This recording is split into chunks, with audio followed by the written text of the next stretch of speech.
out. I also just wanted to thank the 4 organizations that have been working really hard behind the scenes.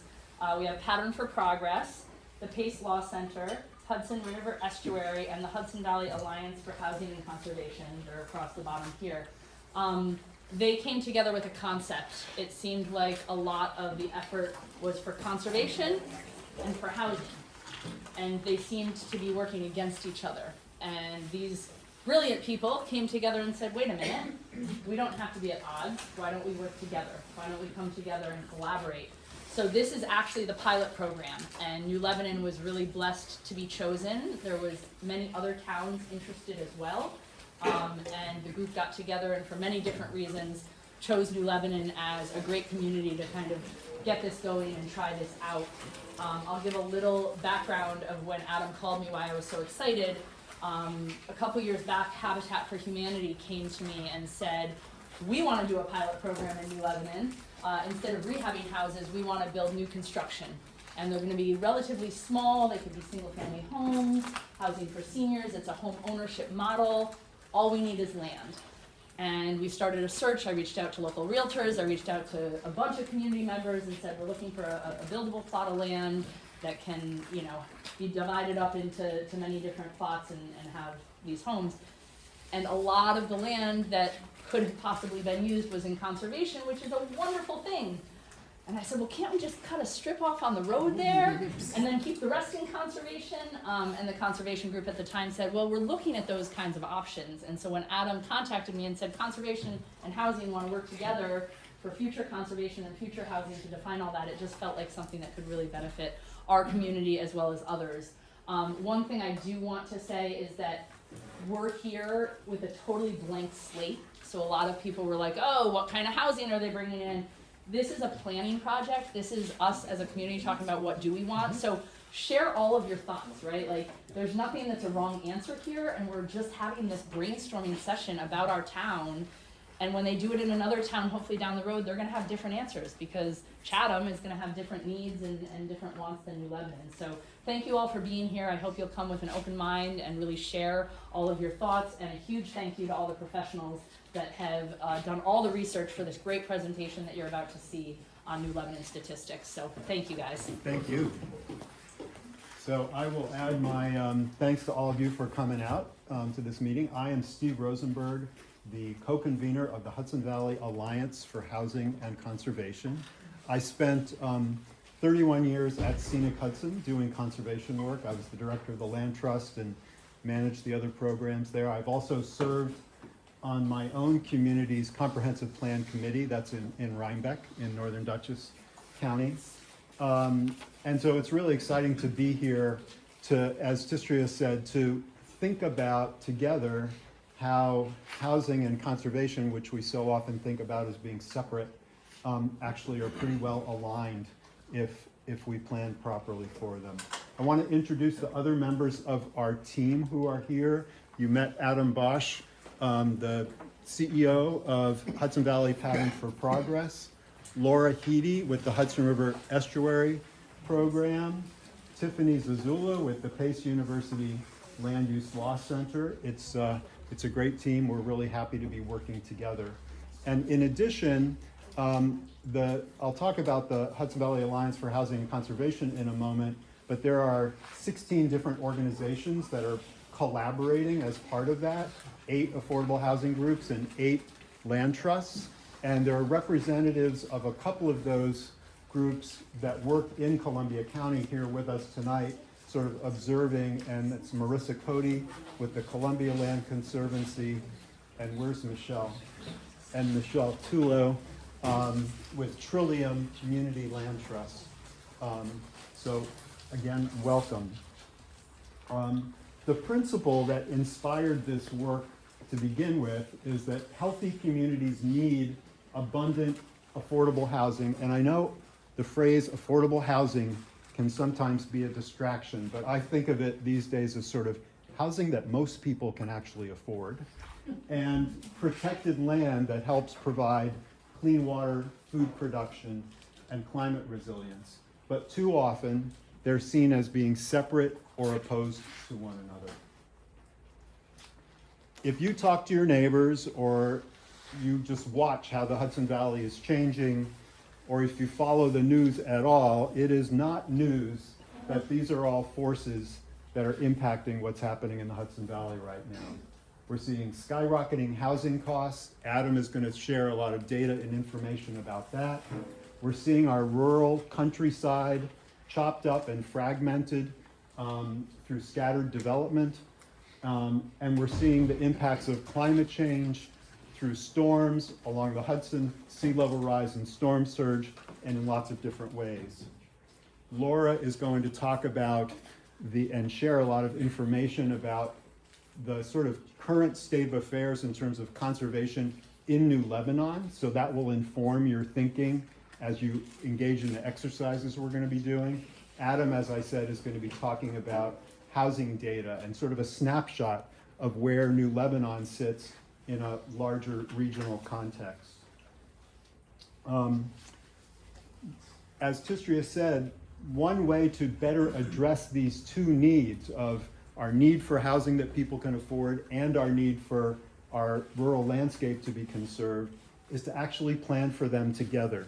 Communities, when they do comprehensive plans, not too long ago, communities barely had a housing section at all. They rarely, if ever, had an affordable housing section.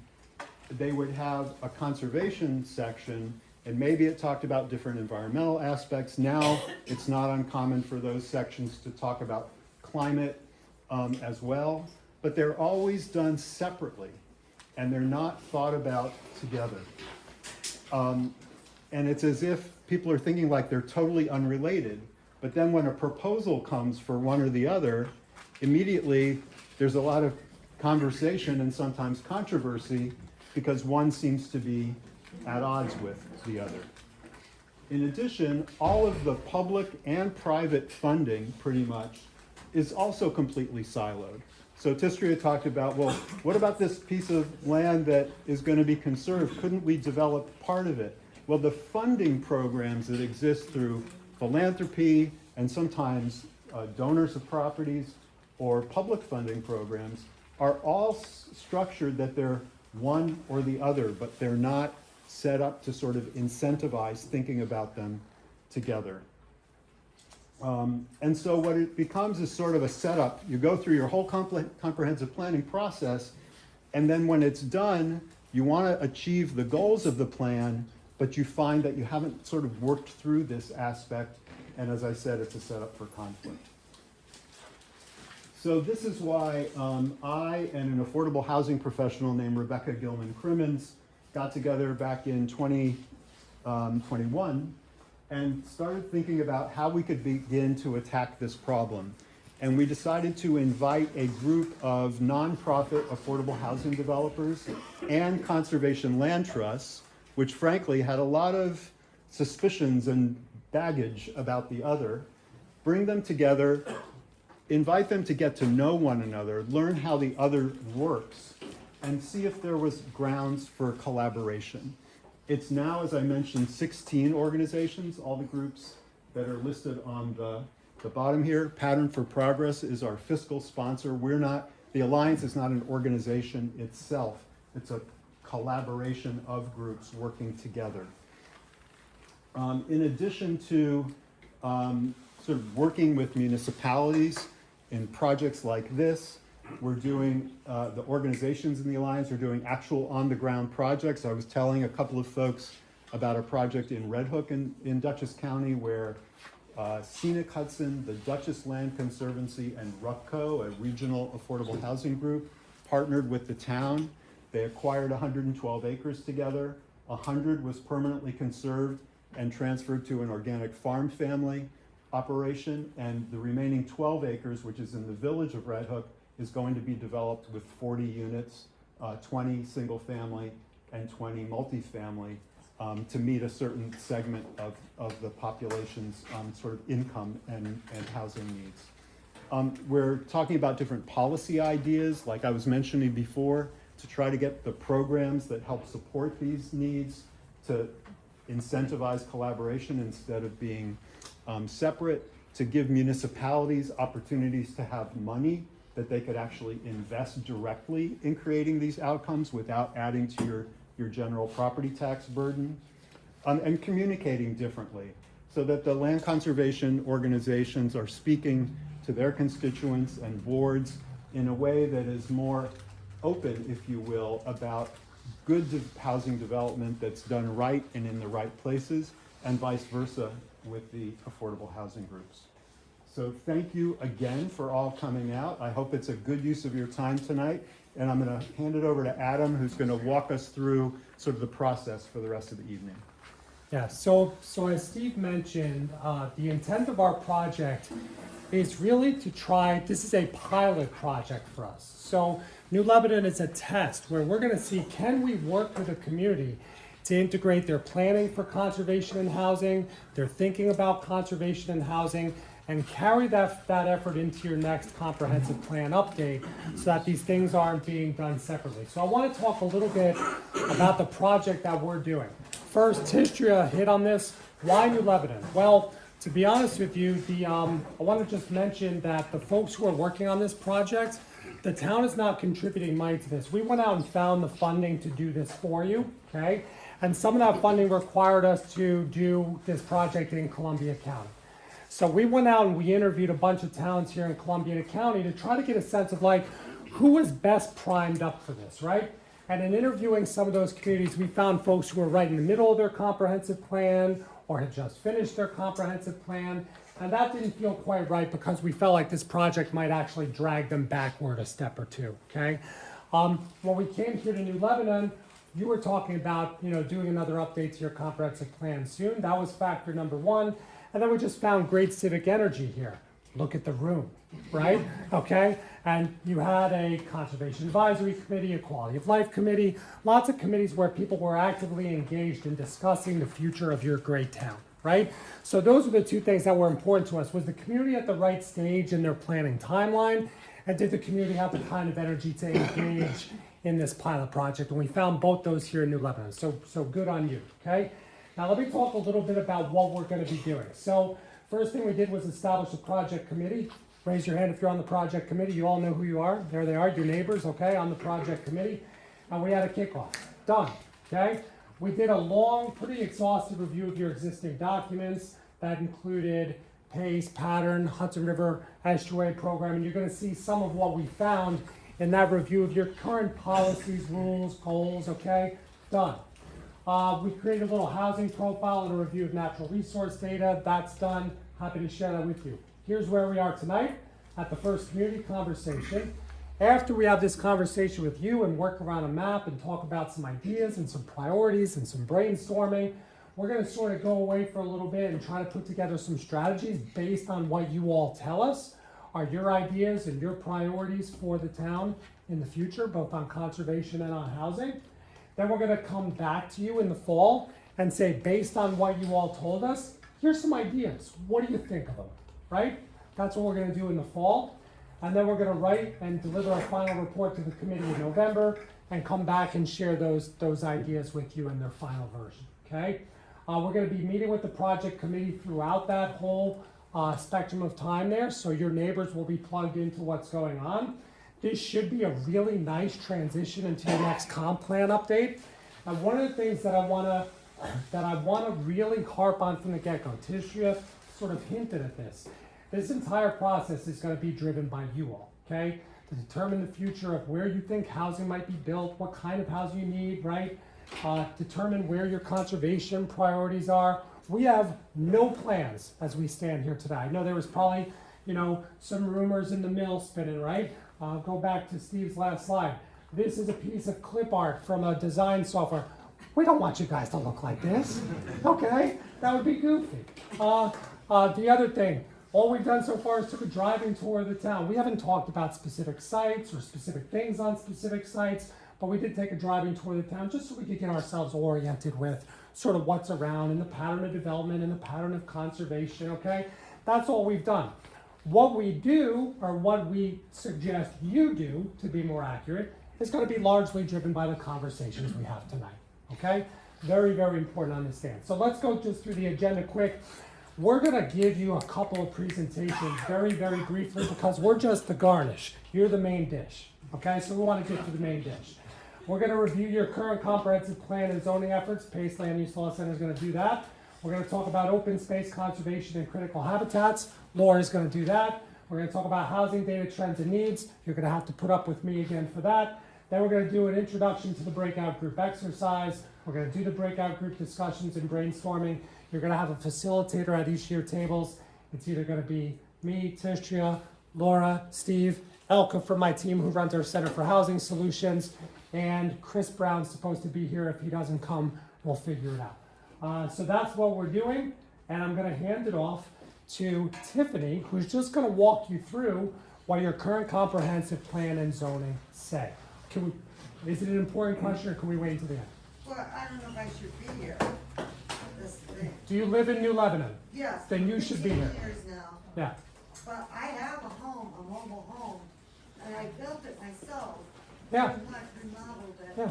But I'm too old now, my body, I broke both shoulders and Okay. so forth. The roof is caving in, but the home is perfect. I put doors Yep. and windows, outdoors. So do me a favor, let's talk about that around the table. Yeah, but what I wanna know is, I registered with you guys online, okay?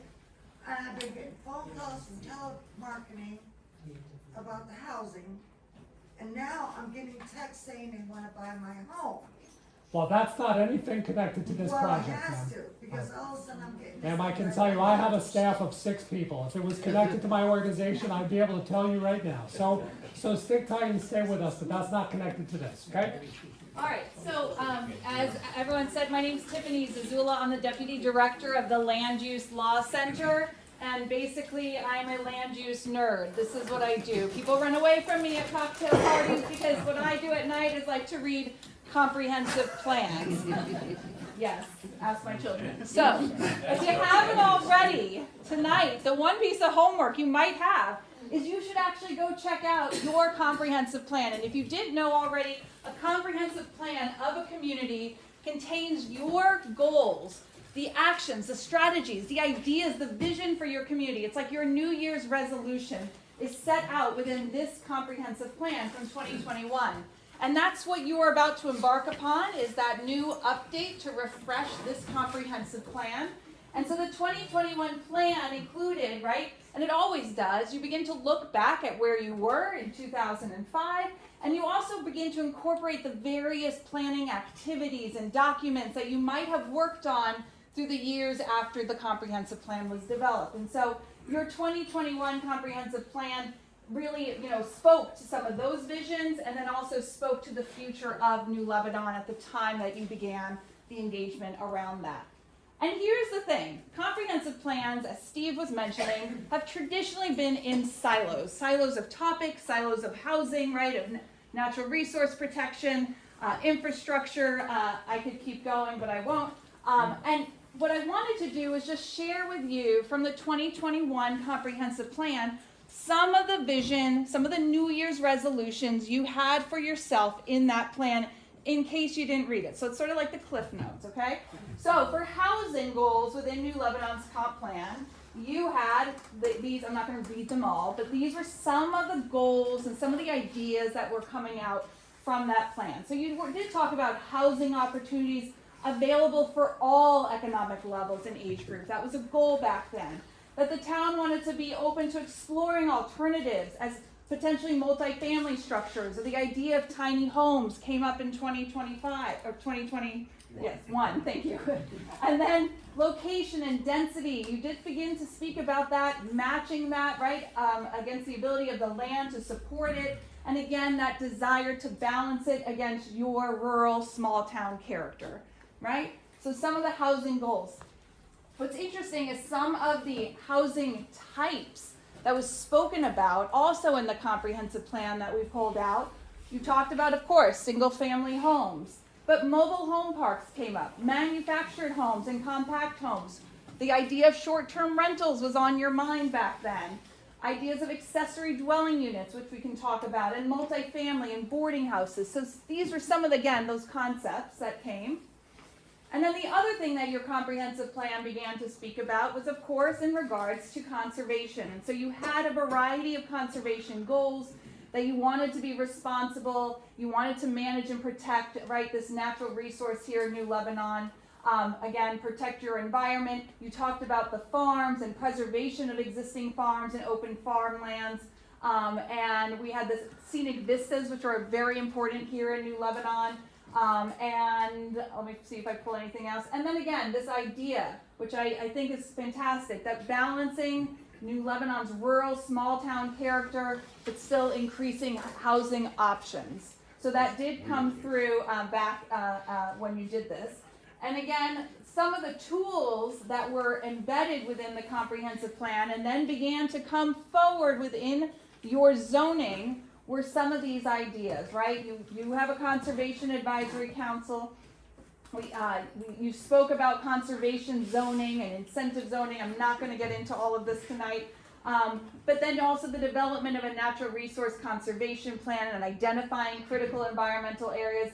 These were, again, some of the essence from that planning experience. And so, well done that these were topics back then.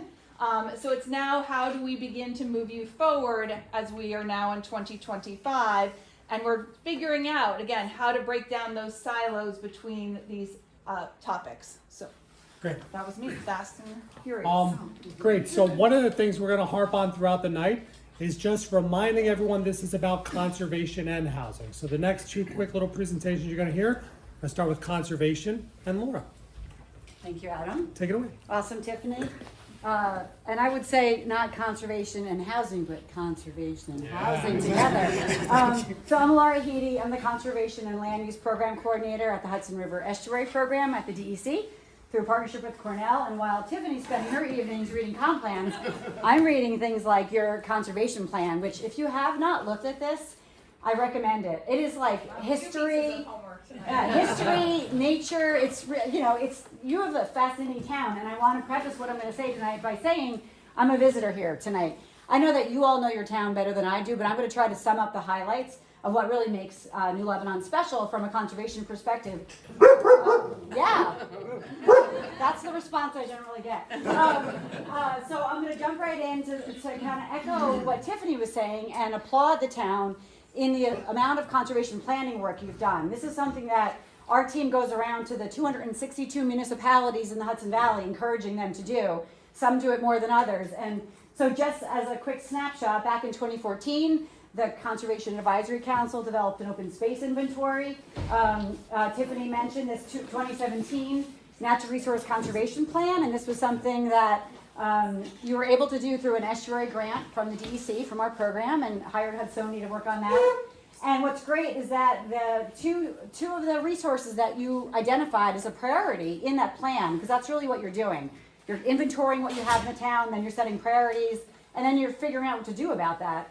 Well, the critical environmental areas enabled you to protect the warm spring and cool ravine habitats, two very special, unique places in New Lebanon. And kind of brings special attention by having that critical environmental area designation. And then more recently, the town pursued a drinking water, source water program plan. And that was through the Rural Water Association. But just to kind of highlight some of the features that are mentioned in this plan, and I have some maps up on the screen that are from the plan. You have about, almost 2,200 acres of protected land. Some of that has been protected for over 15 years. Places like Hand Hollow, right, which I'll talk about in a moment. And I guess looking at this map of protected lands, what's really great to see is that there's kind of clusters of conserved lands, which from an ecological perspective, if you're conserving land for habitat and natural areas, it's really great to have those connections because we tend to see the opposite, right? We see the fragmentation of natural areas. We want to have them stay cohesive. They're more ecologically sound, better for wildlife when they're in that state. Also, the plan identified all the great valuable agricultural lands you have and that fact that there's active livestock and vegetable growing, maple syrup, honey operations. And, in reading a little bit of the plan, help me out if I get it wrong, Wyominack?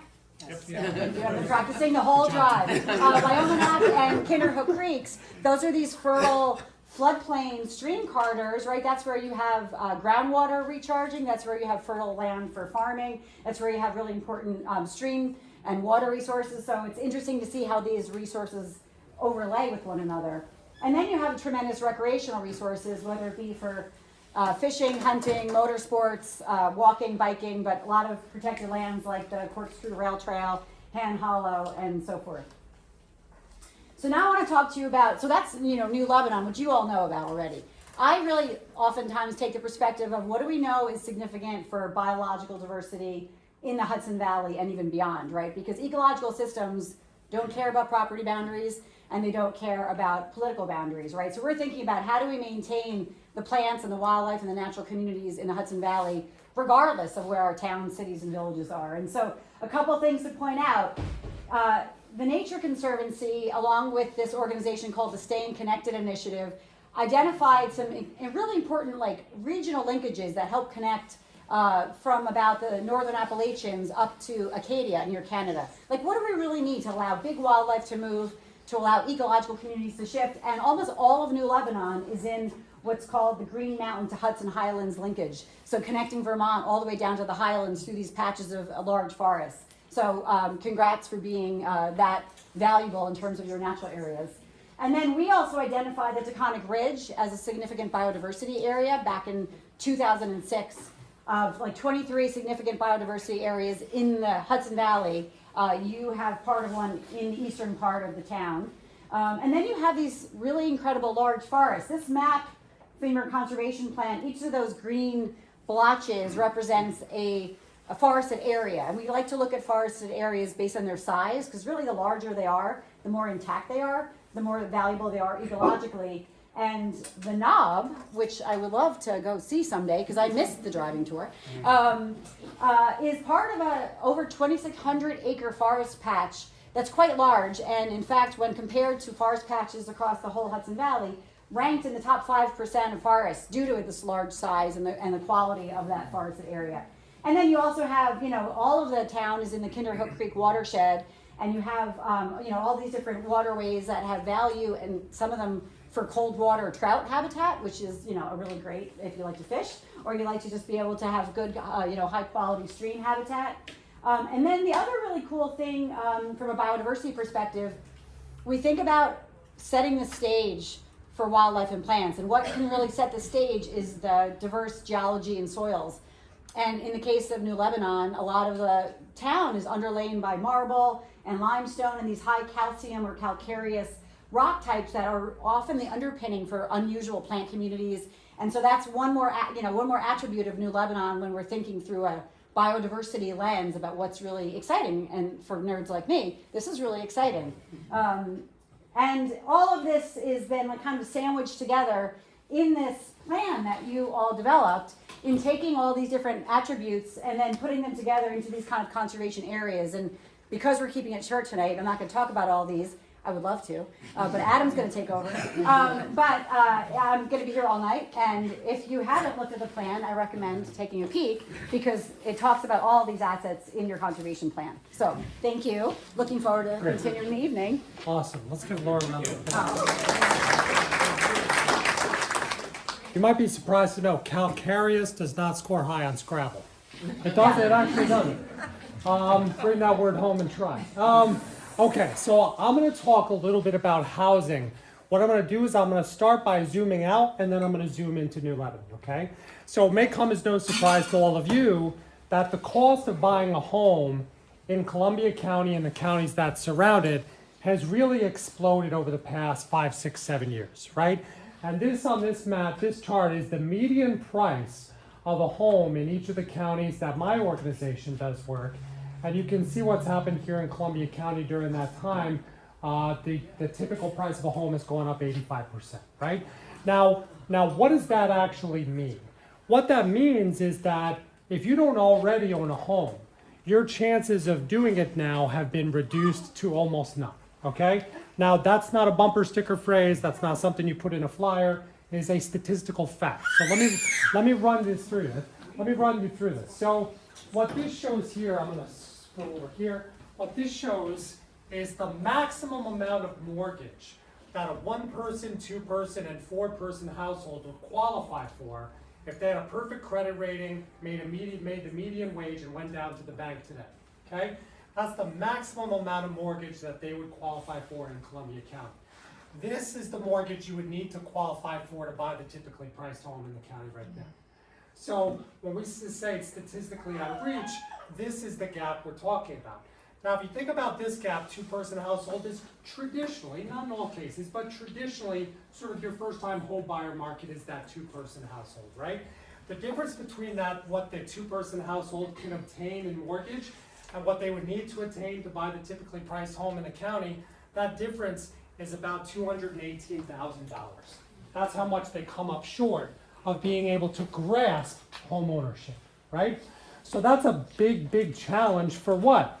For keeping your kids around here, right? For the next generation of folks being able to own a part of the community in which they live, right? Big, big challenge. It also, I don't have the date here, but it also puts a lot of pressure on rents. I just want to mention what we see across the region, and what we see in Columbia County holds true. For the past 10 to 15 years, rents proportionally have been going up by about double what renter wages have been going up. So if rents went up 7 or 8% in a single year, renter wages went up 2, 3, 4%. If rents went up 10% in a single year, renter wages went up 4 or 5%. More recently, we've actually seen rents going up 10, 12, 13%, and renter wages going up 1. Okay? So just like home ownership is sprinting away faster than people can catch up to it, the cost of rent is also sprinting away from people quite rapidly. Okay? And so this is the stress, right? You can feel this housing stress in the community, especially for those of you who have maybe a senior who's thinking about downsizing or children who'd like to stay. You can feel that stress, okay? Now, just a couple metrics about New Lebanon. You've got about 2,300, 2,400 residents. You have about 1,291 housing units, okay? 23% of those are considered seasonal, recreational, or occasional use. The majority of those are going to be second homes, vacation homes, or short-term rentals, okay? So 25% of your housing stock is in some kind of part-time use, okay? 85% of homes are owned, so you're a majority ownership community, okay? 15% of homes are rented, okay? Wage growth among renters has outperformed homeowners, which I will tell you is super unusual. That is something about your town that is very, very, very unusual from what we see in other towns. What I'm saying there is essentially the rate of wage growth among your renters has been more rapid than the wage growth among your homeowners. That could say a lot about who's renting around town and all that sort of stuff, okay? But that's an interesting fact about your town. Tiffany highlighted what your last comp plan says. In 2009, you actually had a housing study done, okay? I just want to highlight what that said, okay? It called for affordable housing, especially for young people and for seniors. So thinking about aging into smaller homes and young folks being able to stay by finding a home for themselves. It talked about clustering housing on smaller lots, and in fact, it talked about clustering housing on smaller lots not only to keep the price down, but so that you could conserve other spaces too. So now we're going back to what Steve talks about. What you do on one subject allows you to do something on the other, right? It talked about inviting developers to town. I'll talk about that at the end of tonight a little bit. And then I talked about having a plan for water and sewer so that you could have perhaps a little bit more density of housing at the core of the community. That's what the 2009 plan, put out there. Now, the median price 2 years ago of a home in New Lebanon was around $270,000. I went onto the multiple listing service last night just to see what the homes are going for nowadays here in New Lebanon. You have 15 homes that are currently on the market for sale in New Lebanon, and they range from $329,000 to $2.5 million. And by the way, there's 2 of them at $2.5 million, which was interesting. But suffice to say that if that's indicative of the market as you get into the hot selling season in summer and fall, this is going to continue to take jumps here and go higher and higher, okay? You can see here rent going up a little bit, $300, $400 going up on rent. Now, some good news for you all. Generally, when we go town by town, city by city, village by village across this region, Nowadays, we're seeing like a 40-60 split. 40% of people are what's called cost burdened, and 60% of people are not cost burdened. Let me explain what that means. When we talk about affordable housing, Steve used the term affordable housing, what we really mean by that is anyone who is spending less than 30% of their income on their housing costs is in an affordable situation. So affordable housing for me might be a small single family home. Affordable housing for my parents is a small senior income restricted apartment. Affordable housing for my brother who's 10 years younger than me might look like something different. Affordable housing is not a type of housing you can point to and say, ooh, that's affordable housing. Affordable housing is a ratio that considers how much of your income you're spending on your housing costs. And that looks different to every person in every housing, okay? So what this means is about 75% of your residents are in a quote-unquote affordable situation. They're spending 30% or less. That is better than what we generally see across this region, okay? However, I do just want to point out this homeownership affordability situation. This is in the report, so I'm not going to go through these complex calculations with you. But I mentioned countywide being about $218,000 short what you can get in mortgage versus what you would need.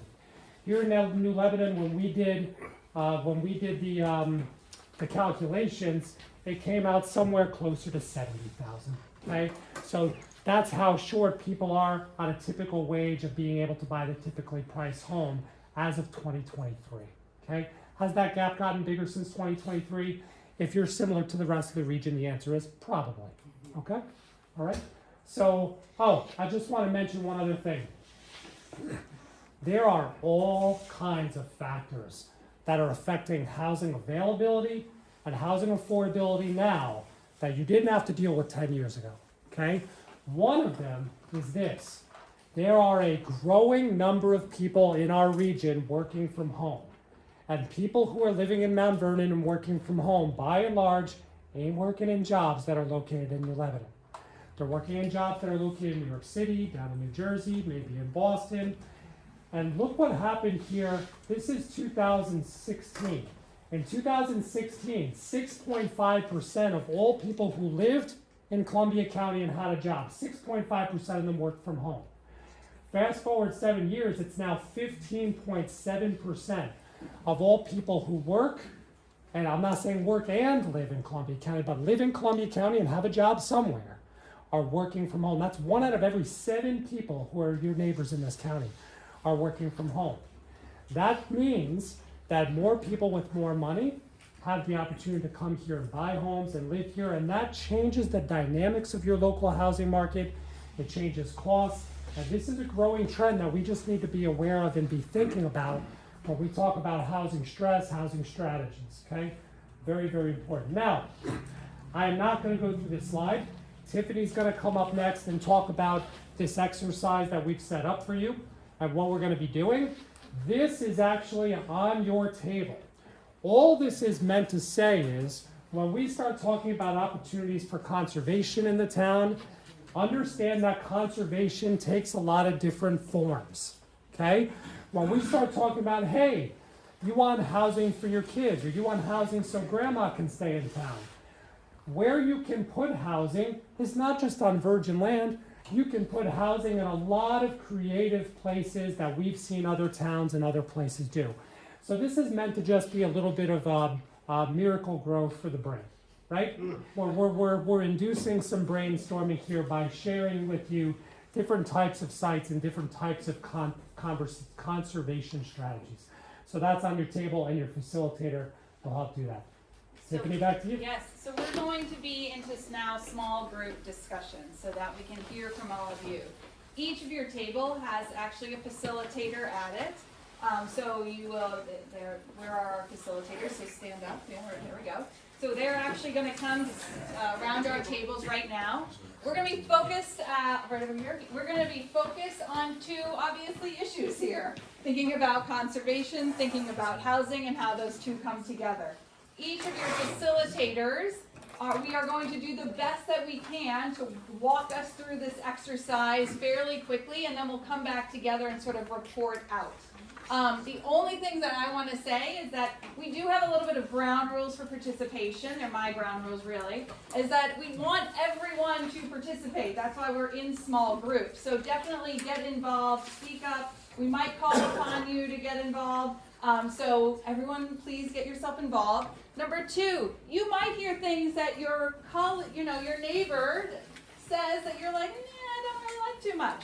That's okay, We're still gonna put it up. We're sort of brainstorming right now. We're using our creative energy to get all of that out on the table. So, even if you don't like what your neighbor has said, you don't have to tell me that you don't like what your neighbor has said. You rephrase it to maybe something that is of opposite feeling of what your neighbor has shared with you.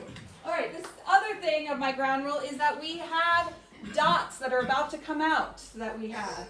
Do not rip your dots in half, okay? Because I've seen that happen. Just get 3 dots at this moment. You'll use 3 dots. The food was free, so don't barter for dots from a neighbor, right? That's how the dots are being used. Again, these are things we've seen in the past. And that's about it. So now we're just going to really each head to our table. I will sort of call time when we are going to come back together in factories. And the final thing is, I'm not going to go through all of this, but ideas that came up that brought the 2 concepts together was housing along the downtown so we can keep all of our areas preserved. We have walkability here. If we had more housing, maybe some more economic development and retail, just the beautification of our downtown. And then I thought another one that came up that we talked about was like looking at tax foreclosed properties. And again, abandoned building. Can we use the tax foreclosed properties that might already be sort of open space, use them for conservation, and use the abandoned buildings for housing? And then we got more into, again, those specifics in regards to some of the locations we brought into. So group 1, well done. There we go. Group 2. Yeah, does anybody want to speak on the groups we have? Do you trust me? Yeah. All right, so we had a lot of similar places. Our assets that came up, we had nine assets that came up. The first, the densest was Hand Hollow. The Shaker Swamp had a lot of clustering. The Springs had a lot of clustering. The Corkscrew Rail Trail, Woodlife apparently has really great food and community dinners. You should all go. I want to go. The Cemetery of Evergreens, there was a focus on the Immaculate Conception Shrine because of its history and its gathering potential. What else did I miss? I think that was it. Oh, Shafford Park. And with regard to the Corkscrew Rail Trail, there was a conversation a little bit about the need to formalize and the challenges of how it's along private property. The housing. Pardon? Oh, and yes, of course. Actually, one of the interesting points that was made was that the old Shaker Village is actually an example of something that we're trying to achieve here. It already exists. This. So the exact phrase was supporting people looking to live as one with nature in an affordable way, and how that is an example of what this effort is already trying to achieve. So that was kind of cool. The general needs that we identified, of course, seniors came up. There was a conversation about whether it should be seniors only or intergenerational. But essentially, there are very few places to downsize. Generally, there was a lot of conversation around intentional communities, smaller units around kind of a collective shared space, whether that's in one big building or in tiny home villages. Our table was actually a fan of kind of tiny home villages, mobile home parks, because of the affordability and also because there is kind of this shared space aspect, especially for young families where kids can come out and play and share space in that way. Co-housing.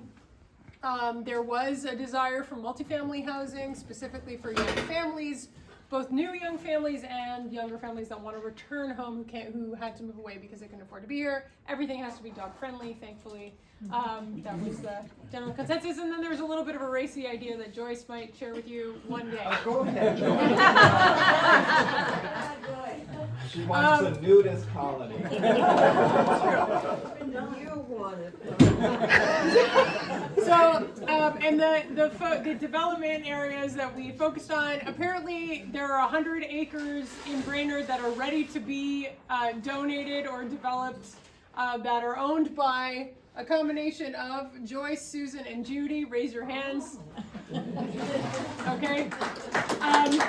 What this indicates to me, what this indicates to me is that there is potential for some sort of consortium of, people who are already owning and stewarding land to get together and think about, well, if more development is allowed on our land, how do we want to do this in a way that facilitates that? Because we have the land, we want to, I think someone had mentioned that they have the land, they wanted to give it away, and the town didn't want it, the Conservancy didn't want it, right? So anyway, the racetrack, the dollar store, and the school area, Ceramacele, storage units being a not so great use of space, just past the old dump, the downtown center, the Old Springs Hotel, Woodlife as kind of a complex building on that asset, potentially. They also have 100 acres near Shafford, right across from Shafford Park.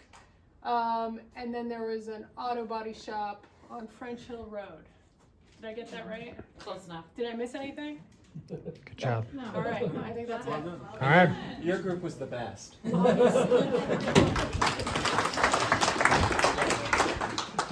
All right, I'm going to go through this very quick. So when we talked about places we love, places we want to conserve and preserve, some of the area around the access to Pittsfield State Forest, that's actually in New Lebanon, came up as a place that's loved and wants to be preserved. The spring itself came up a bunch of times. Shaker Swamp, obviously. The Shaker building, similar to what Elka said, not to repeat, but that'll come up again in the housing context. It's both. That's where there's an idea for both. There was also a section of forest that's not preserved in sort of the southwestern part of town where folks like to walk and hunt, and it could potentially be connected to some of the conserved areas as you get up into where the state has some conservation lands and Columbia Land Conservancy. So there was an idea there about how to preserve some more land but connect it to already conserved land. When it came to housing needs, housing typologies, similar to what everyone's already said. Seniors, young families, that was a big focus. Concern about smaller homes that you do have in town getting snapped up really quick before young families maybe have a chance to even consider whether they might have an opportunity to buy it. A forever home that's affordable, and that could take many of the forms that have been talked about already. And then also just a concern about modest rents. So you have some employers in town who maybe can't afford to pay their employees a lot of money. Are there modest rentals in town that can allow those folks to be your neighbor as they work in industries that provide you with goods and services that you both need and want, right? Was a big, I'll double down on something Tiffany said. If we're gonna build homes for the next generation, there's some concern about, will the next generation stay if they don't sort of see the amenities they want? And that might be different types of places to hang out, shops, somewhere to get some coffee, medical, right, all that sort of stuff, right? Housing locations, a lot of things we already mentioned, Ceramacele, downtown, Tilden Plaza, Berkshire Valley Mall, some space there, some potential for adaptive reuse or infill or addition, infill along downtown. The Catholic Church, having some land behind it, and I think there's a general feeling in town that the Catholic Church there is struggling financially, like frankly many churches are across this region. We are seeing, as you get further south in the region, churches allowing some construction of housing on their property as a source of revenue that keeps the church alive. So that's an idea. And then again, the Shaker buildings, right? The structures, this was their historic use as being a place where people lived. Again, that's gonna come up in the ideas section. So ideas, condos are small homes clustered that have sewer and water provided at them. Preserving the Shaker area as a whole, while establishing living there. So the idea would be preserve the lands, preserve the farms, preserve the undeveloped areas, and then, find the funding to put some love back into the buildings that need it and establish that as a place that has open space and, an opportunity to live there, right? Which is, again, the historic use of that site. Rehab existing buildings or rebuild.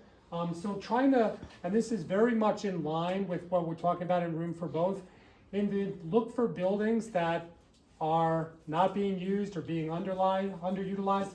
Can we reuse those buildings, or at least reuse the site, so we're limiting our environmental impact on building on virgin lands if we don't have to, was something that ran common. Housing within walking distance of amenities, housing within walking distance of the downtown.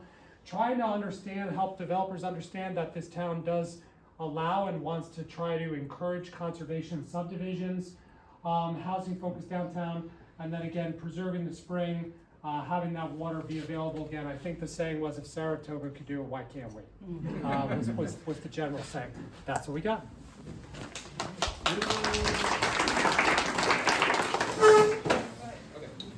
Yeah. It'll be a surprise for me because I don't really remember what we came up with, and I just pulled the sheets off, so we'll take a walk together. A lot of these have already come up. I think when the word cloud gets established, you'll see some of these things come up in every group. Can Hollow is huge. Downtown, the town park, which I'm not sure was mentioned yet, but the theme that ran throughout most of the favorite amenities, I would say, for our group was recreation, open space, and just generally some sort of attachment to amenities. So those were the favorite places. Here are the things that we think we need. Senior housing right off the bat, tiny homes, ADUs, starter homes, so a lot of things that have already been mentioned. Condos hasn't come up. Sometimes facilitators steer conversations a little bit. Condos ended up in ours. Missing middle is a name for a housing type that's come up a few times, so this is kind of something to add to your lexicon. This is housing that you don't really see built a lot because there's not a lot of financing for it. So duplexes, triplexes, fourplexes, anything that's not a single family home and not a big rental apartment. Also, motels and hotel rooms came up. That does not come up very often in housing conversations. That is a housing type that the county does not have enough of. Full stop. Okay, these are places that could be developed and are attractive potentially for development. What came up a lot on this was views. So that's certainly an amenity that future home buyers are going to be attracted to, and New Lebanon has no shortage of amazing view sheds. We've got Beacon Hill, Ceramic Seal came up on ours again for adaptive reuse or demolition and infill. Brickyard Road is on here. Greg has some free real estate. Greg's Ideas. I remember how to make this S. So, this is light bulb. Repurpose existing structures has come up quite a bit. Limit and reduce STRs. We're going to skip by that because we're all friends here tonight. Number 3 is missing middle housing. Development feasibility assessment. So basically, what can we build in the places that we want to build? What can our infrastructure and what can our environment actually handle? Cluster housing has come up, and then innovative financing concepts. None of these things work without money, and money very often doesn't want to chase affordable housing. So there's got to be some sort of innovative things that come up. There are a few things that are percolating. Just a quick pitch: if you are a property owner and you have land and no one will take it from you, talk to me or talk to Michelle Tula before you leave. That's all we have.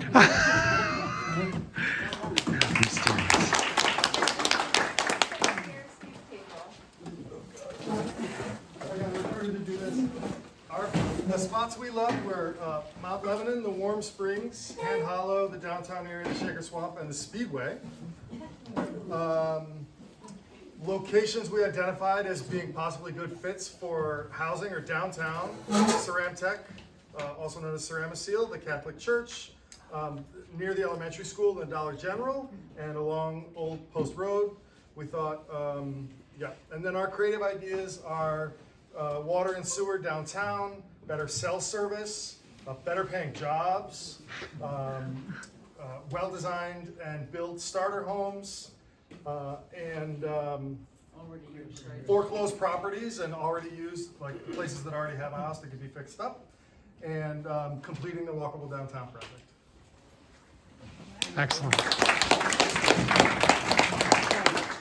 We are a little over. I'm going to maybe keep ours short because I think we've heard a lot of repeating themes. A couple things that stand out to me is a little bit different. There was a lot of emphasis too on scenic views in our group as well. This idea of really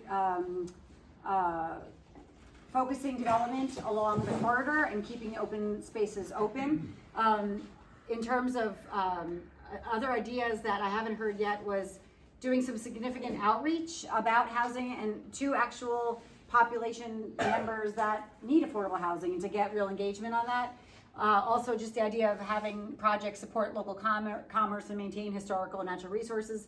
Otherwise, I think the idea of building along the corridor and the hamlets, maintaining that kind of pattern is desirable. Anything from the group that you haven't heard from tonight that I should mention? I don't want to repeat. I think there's a lot of consensus. I think the brownfield we had all the same other ones, Ceramic Tech, Yeah. Dollar General, Speedway, but I But don't the know that I heard the brownfield. brownfield where Coon Storage, behind Coon Storage there. Which was, potential wastewater treatment plant or potential, but also it's walkable to downtown, right on Route 20, great location with great views. It's flat, but there might be some challenges with drinking water on that one. Yeah.